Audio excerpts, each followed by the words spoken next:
Bonjour et bienvenue. Aujourd'hui, on va s'attaquer à une frustration que beaucoup de gens connaissent, cette impression de travailler d'arrache-pied sans jamais vraiment voir son compte en banque décoller. C'est un sentiment super courant, n'est-ce pas?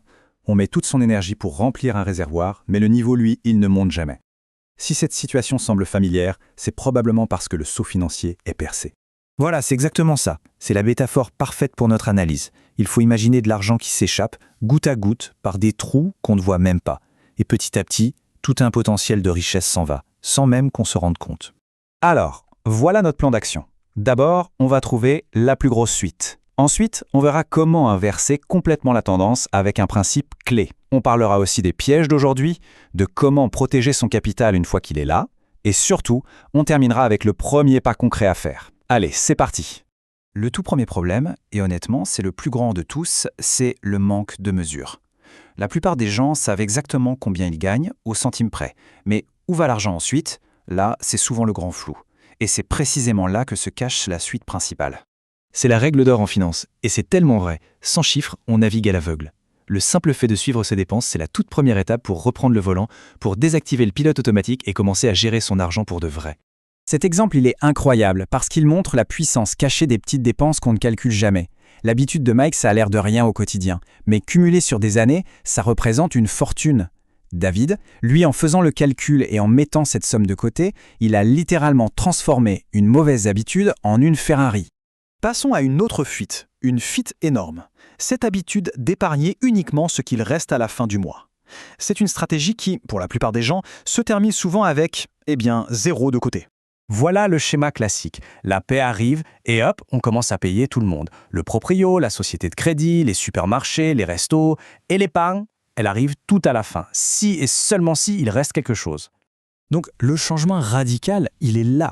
Il faut changer sa mentalité. L'épargne, ce n'est pas un extra, ce n'est pas une option. C'est la facture la plus importante du mois. C'est une dette qu'on a envers son soi du futur.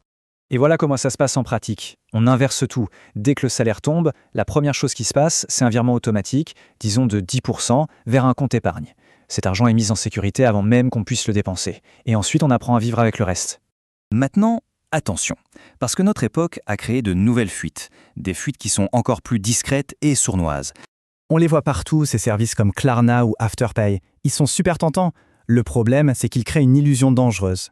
L'illusion qu'on peut s'offrir des choses qu'en réalité, on ne peut pas se permettre. C'est une porte d'entrée très très facile vers l'endettement. En fait, leur modèle économique est basé là-dessus. Ils savent qu'une partie des utilisateurs va rater un paiement, et c'est là que le piège se referme. Les taux d'intérêt peuvent littéralement exploser et transformer un petit achat en une grosse fuite financière. La règle d'or est simple. Si on ne peut pas le payer cash, on ne l'achète pas. Ça, c'est notre fuite silencieuse. On a une promotion, une augmentation, on gagne plus d'argent, super. Mais 6 mois plus tard, on se rend compte qu'on n'est pas plus riche. Pourquoi?